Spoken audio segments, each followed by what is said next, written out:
Escribe el ángel de la iglesia en Éfeso, el que tiene las 7 estrellas a su diestra, el que camina en medio de los candelabros de oro. Dice esto. ¿Para qué sirven los candelabros, hermanos? Para alumbrar. Yo quiero que usted vea que los candelabros no tienen luz o no son la fuente de luz en sí mismos, sino que sostienen la luz, sostienen la verdad.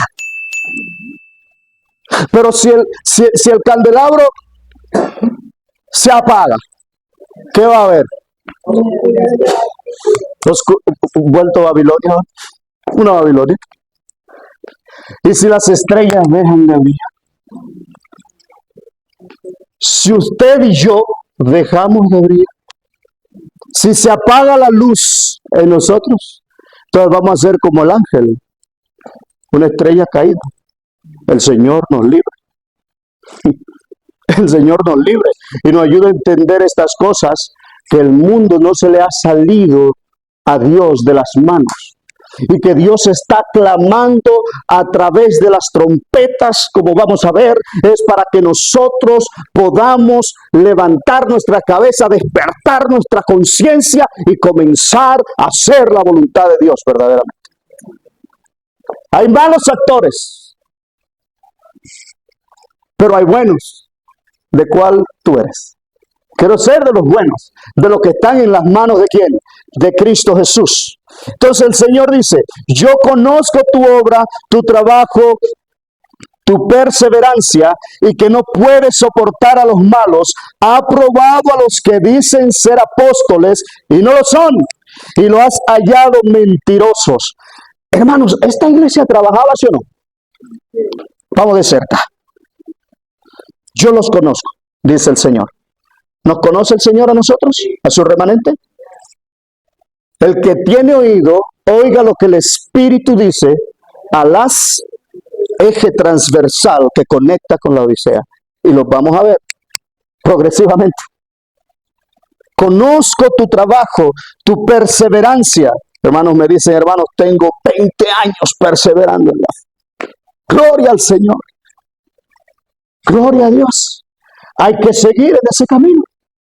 Perseverando, el Señor dijo, el que persevera hasta, ese será salvo. Y hasta el fin, mire, hasta el fin, perseverar hasta el fin. Una iglesia que dice que no podía soportar a los malos, que había probado a los que se dicen ser apóstoles, no tenían enseñanzas verdaderas, ¿verdad? Como esa iglesia de Apocalipsis 12 que está cubierta con el sol de justicia, una corona de 2 estrellas. No, hermano. Los había hallado mentirosos, dice, y ha sufrido. Hay iglesias que se conocen por su éxito en la sociedad, normalmente las grandes estructuras. Pero hay iglesias que se conocen solamente por su fidelidad. O sea, la conoce Dios. Y dice aquí, y has sufrido y no ha desmayado. Entonces vamos a ver el diagnóstico ahora. Porque el Señor quiere restaurar el remanente.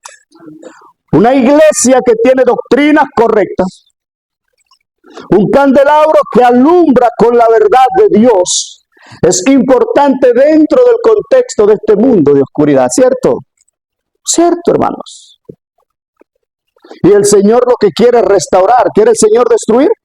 El Señor no quiere destruir el malo. El malo se va a aferrar a su maldad. Y finalmente, elegirá él independientemente al aferrarse al pecado. Pero dice aquí, pero tengo contra ti que has dejado tu primer amor. Aquí está el problema, hermano. Una iglesia sin amor es inútil en las manos de Cristo. Es inútil. Una iglesia, aunque tenga doctrinas correctas, no es suficiente para ser digna de entrar en el reino de Dios. Nosotros necesitamos entender en qué consiste realmente el amor de Dios, mis queridos hermanos. Porque aparentemente el remanente aquí estaba bien, pero la única situación, el único problema, ¿cuál era? ¿Se imaginan ustedes una iglesia con doctrina correcta corrigiendo sin amor? Y diciendo las cosas. Es tremendo. Y el Señor le dice, recuerda por lo tanto de dónde han caído. ¿Y qué debemos hacer? Y arrepiéntete, dice el Señor. Y haz las primeras obras. El amor está conectado a una obediencia perseverante. Eso es lo que vamos a ver. De paso, el amor se refleja en nuestras obras. Por eso el Señor dijo claramente en San Juan, el que me sigue, que me sirva. El Señor lo dijo. Y donde yo esté, allí estará también mi servidor. El que me sirva, mi Padre lo honrará. ¿Cuántos quieren ser honrados por Dios? Hay que servir a Dios. No es el deseo. Jesús dice, hay que servir de todo corazón. Hay que volver al primer amor. Entonces dice, recuerda por lo tanto de dónde has caído. Arrepiéntete ya las primeras obras. Pues si no te arrepientes, pronto vendré a quién? A ti y quitaré ¿qué? ¿Qué es lo que Jesús está diciendo, hermanos? Su presencia. Entonces Jesús puede quitarle. Vamos a hacer una pregunta compleja, analizar una pregunta compleja, porque Jesús está hablando al remanente. ¿Puede Jesús remover el candelabro de la Odisea? ¿Qué revela la Sagrada Escritura? ¿Qué revela Dios en su mensaje profético? Pero hasta ahora lo que nosotros estamos viendo, que las estrellas, cada hijo de Dios, cada hija de Dios que no sale de la mano de Cristo, Cristo está con él, la presencia de Cristo está con ustedes. La presencia de Cristo está en medio de su pueblo. Ahora dice aquí, que si no se arrepiente el remanente, y yo no quiero pensar solamente en estructuras eclesiásticas visibles, que también tiene que ver. ¿Ok? Las Escrituras dicen que ustedes tienen que ser edificados ¿sobre qué fundamento? Sobre el fundamento de los apóstoles y los profetas, siendo la principal piedra del ángulo, ¿quién? En quien todo el edificio que se va formando para ser un templo a Dios. Por eso cuando lleguemos a la Odisea, ustedes van a ver que el Señor dice, si alguno oye Dios, lanza eso. Si alguno oye mi voz, si alguno todavía quiere brillar y está realmente en el sitial de Dios, si alguno oye mi voz, porque parece que no todos oirán la voz. No todos oirán su voz. Y es interesante aquí, porque entonces nos dice en el versículo 7, también contiene la promesa, el que tiene oído, oiga lo que el Espíritu dice. Entonces tenemos una iglesia aquí, una iglesia buena, vamos a ver, perseverante, ha sufrido por la causa de Dios, todavía está perseverante, pero hay una situación que se tiene que curar antes de entrar en el reino de Dios. Tiene que volver al primer amor. Si usted nota en Apocalipsis capítulo 6, habla del primer sello. ¿Y qué inicia diciendo el primer sello? ¿Se recuerdan? Vamos allá, Apocalipsis capítulo 6. Vamos a ver esto paso a paso, mis hermanos. Dice, entonces vi que el Cordero abrió uno de los sellos y oí a uno de los 4 seres vivientes decir con voz como de trueno, ven. Y miré y vi un caballo como blanco. El que lo montaba tenía un arco y se le dio ¿qué? Una corona y salió como venciendo y para vencer. Es decir, la iglesia de Cristo está destinada a vencer. No hay fatalismo para un hijo de Dios en esta experiencia cristiana, si somos y permanecemos aquí en las manos de Cristo. Salió venciendo y para vencer, pero en esa experiencia parece que el primer amor se había perdido y ahora debía volverse ¿qué? Arrepentir.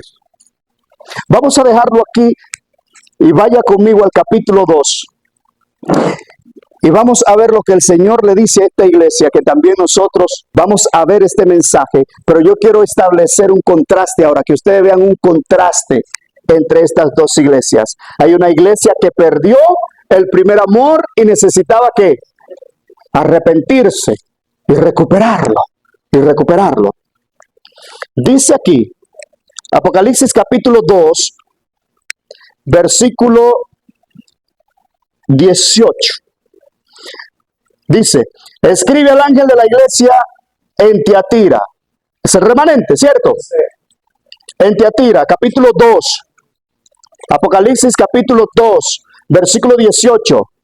Dice aquí, escribe al ángel de la iglesia en Tiatira, el Hijo de Dios, el que tiene ojos como llama de fuego y pies semejante al bronce bruñido, dice esto. El Hijo de Dios que tiene ojos como ¿qué? No hay lugar oscuro en nuestra mente, en nuestro corazón, en nuestro pensamiento, que Dios no alumbre allí. Y Jesús dice claramente, y todas las iglesias sabrán. No está hablando solamente para el remanente, ¿verdad? Hay algo que conecta con todas las iglesias y el mensaje. Porque todas las iglesias, dice, sabrán que yo soy, dice. Pero miren qué sigue diciendo aquí. Preste atención. Escribe al ángel de la iglesia en Tiatira, el Hijo de Dios, el que tiene ojos como llama de fuego y semejantes al bronce bruñido, dice esto. Yo conozco tus obras, tu amor, tu fe, tu servicio, tu perseverancia, y que tus obras postreras, ¿qué? Son mejores que las primeras. Y va avanzando aquí, ¿cierto? Avance. Sus obras postreras eran ¿cómo? Mejor que las primeras. Muy bien. Ahora sigue diciendo, pero tengo contra ti que toleras a esa mujer. Nosotros vamos a estar hablando de esa mujer. Porque ese sistema no desapareció por completo. Y el espíritu de esta mujer, que se llama Jezabel, es solamente un prototipo, un punto de referencia, porque este espíritu también en Apocalipsis 17, esta mujer se va a levantar nuevamente. Entonces, si conocemos el principio de ver quién es Jezabel y este sistema, pero sigue diciendo, escuche bien, sigue diciendo, que toleras a esa mujer, Jezabel, que se dice como profetiza. Que de paso en Apocalipsis 16, nosotros vimos en el gran conflicto esa triunidad, ¿verdad? Del dragón, el que profetiza ya también, está aquí también. Lo vamos a ir viendo poco a poco. Pero dice aquí que la estructura, por lo menos, claro, la estructura dominante de esta iglesia, esa estructura eclesiástica, estaba permitiendo cosas, es lo que dice. Y los hijos de Dios estaban siendo seducidos, engañados y a cometer fornicación. Que vamos a ver ese término también, en qué consiste esa fornicación.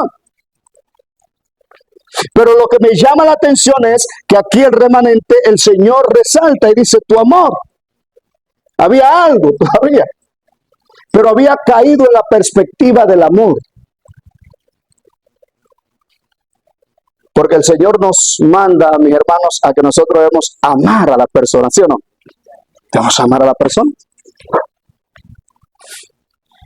El problema es que hay iglesias hoy en día que no solamente aman al pecador, sino que permiten que el pecado se enseñe en la iglesia. y los siervos de Dios sean seducidos y pierdan la identidad y no saber dónde que estamos. Por el simple hecho de permitir este espíritu que contradice abiertamente la palabra de Dios, la ley de Dios. Muchos estaban en fornicación, pero todos estaban celebrando. Todos eran cristianos aquí. Versículo 23 dice, hablando de los hijos de Jezabel, y a sus hijos, ¿qué va a hacer el Señor? Heriré de muerte. Está hablando en palabras, Dios va a traer juicio, hermano. Es lo que está diciendo. A sus hijos. ¿Quiénes son los hijos? Aquí. Los hijos de Jezabel. ¿Quiénes son? Lo que sustentan esas malas doctrinas. Usted lo va a ver. Y a sus hijos heriré de muerte, y todas las iglesias sabrán que yo soy el que escudriña el corazón y la mente. Pero cuantos no tienen esa doctrina, usted ve que el engaño no viene por medio de persecución todavía. ¿El engaño dónde viene? A los que no tienen, ¿qué? Esa doctrina. Entonces, al fin y al cabo, esta iglesia había caído, y lo vamos a ver más adelante, más detallado, en su perspectiva del amor. No solamente amaba al pecador, sino que permitía que el pecado. ¿Y ustedes saben qué terminó esa iglesia, hermano? Uniéndose con el mundo. ¿Vamos rumbo a eso nosotros? Sí, vamos rumbo, hermanos. Vamos a ver qué el Espíritu revela. Porque al haber caído, al haber tolerado el mal abierto, la falsedad, el pueblo de Dios perdió su identidad poco a poco. Entonces, ¿quiénes la toleraban? ¿Quiénes toleraban a Jezabel? Bueno, habían tres grupos. Estaban los que seguían a Jezabel abiertamente. Estaban engañados, engañando a otros. Pero estaban los segundos, los oidores. Ahí estaban en el pueblo, Abreu, los oidores, calladitos ahí. Ellos están viendo el pecado entrar en la iglesia, ellos están viendo las cosas que están pasando abiertamente en la iglesia, pero yo me quedo callado.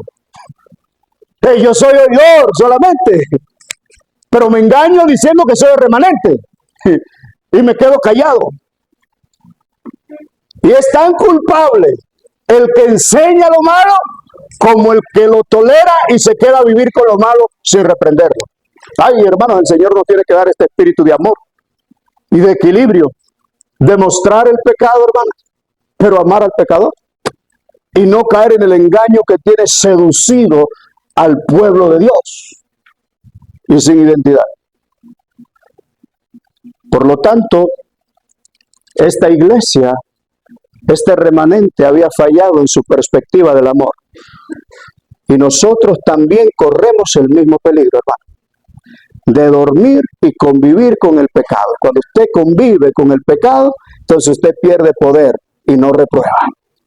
Yo quiero terminar con una declaración o declaraciones de las siervas de Dios, especialmente para nosotros, mis queridos y apreciados hermanos. Dice ella aquí en Hechos de los Apóstoles, capítulo 57, dice: sin el amor de Cristo, el conocimiento de la verdad no beneficiará en nada. Hermanos, necesitamos saber cuáles son nuestros motivos. ¿Por qué yo obedezco? Yo siempre le digo a Solange, a mi esposa, ¿por qué yo obedezco? ¿Por qué yo quiero hacer esto? ¿Por qué es lo que me motiva? ¿Ok? Porque el Señor no solamente está pendiente a lo que usted haga de manera externa, es a la intención que lo motiva. Eso es lo que empaña. Y el Señor está diciendo: sin el amor de Cristo, el conocimiento de la verdad no beneficiará en nada. Aún el celo por la verdad puede ser mal dirigido y dañino. Amor pervertido. Y el Señor nos dice en el conflicto de los siglos, el último mensaje de misericordia que ha de darse al mundo es una revelación de su carácter de amor. ¿Hay amor en nosotros, hermanos? ¿Hay amor sincero en nosotros? Porque el amor sincero, hermanos, sirve a Dios. Sirve a Dios. Y el Señor nos está llamando porque Él está restaurando eso en el remanente hoy. Quizás podamos tener muchas y buenas doctrinas, Roberto, y que la tenemos. ¿De qué nos sirve? Si no hay amor. Si no tenemos la mente de Cristo, nos vamos a encontrar, hermano, desnudo en el día de Dios. Y ese amor que necesitamos no es un amor humano. San Pablo le dijo a los corintios el amor que Dios ha derramado en ustedes. ¿Estamos recibiendo de ese amor, hermanos? Primera de Pedro 4:3. Por lo tanto, el fin de todas las cosas se acerca. Dice, velad en oración. Y sobre todo, ¿qué deben tener? Ferviente amor, porque el amor cubre multitud de pecados. Yo no sé si usted quiere la perfección, hermano, pero yo tengo que amar demasiado. Yo tengo que soportar mucho para que el Señor tenga misericordia de mí. El Señor describe su pueblo como aquel que es paciente en medio de persecución, como aquel que tolera al que lo persigue y le quiere hacer daño. Y esta lucha es como el portero que se va a ganar. Es lleno de Cristo. Y el Señor está diciendo a Cristo, a su remanente, necesitamos volver al primer amor. Amar como Él, ser como Él, reflejar verdaderamente el carácter de Cristo. Es lo que hace el Evangelio, transformar la vida. El único poder, transformar la vida, los pensamientos y ponerlo en armonía con la voluntad de Dios. Necesitamos el amor de Dios. Ay, hermano, yo necesito el amor de Dios. Si hay alguien que necesita del amor de Dios y le dice, Señor, yo tengo que amar mucho. Quizás el Señor te ha perdonado ya tus 10,000 denarios y tú estás buscando al que te debe 100 todavía. Tú no has perdonado, pero eres del remanente. Y te airas y te incomodas. ¿Hemos sido transformados? ¿O necesitamos más de Dios? Necesitamos más de Jesús. Yo quiero pedirles, mis queridos hermanos, que todo lo que necesitamos más del Señor nos pongamos en pie. Y reconozcamos que necesitamos que nuestras primeras obras no son nada para lo que el Señor tiene para nosotros en estos últimos días. Que podamos brillar en medio de un mundo confuso, pero que nosotros podamos tener la claridad del Espíritu. Vamos a orar, vamos a ponernos de rodillas los que podamos. Cariñoso Dios, eterno Padre, Señor, que estás en los cielos, alabamos, engrandecemos, Señor, tu nombre en esta hora. Señor, te damos gracias por tu palabra. Gracias, Señor, porque no estamos solos. Aún estamos en tus manos, Señor. Aún tú quieres transformar nuestro corazón. Aún tú quieres darnos la semejanza de Cristo, Señor. Te pedimos, Señor, que nos perdones, Padre Santo. Perdona, Señor, nuestros pecados y cúbrenos con la justicia de Cristo. Ayúdanos a ser diferentes, cristianos que estén llenos de amor, que podamos alumbrar con la verdad y que podamos reprender el pecado aún en medio de tu pueblo, Señor. Si hay que gemir y clamar, danos el Espíritu de Cristo, Padre Santo, y ayúdanos a cumplir tu voluntad, porque te lo pedimos en el nombre de Jesús. Amén. Amén.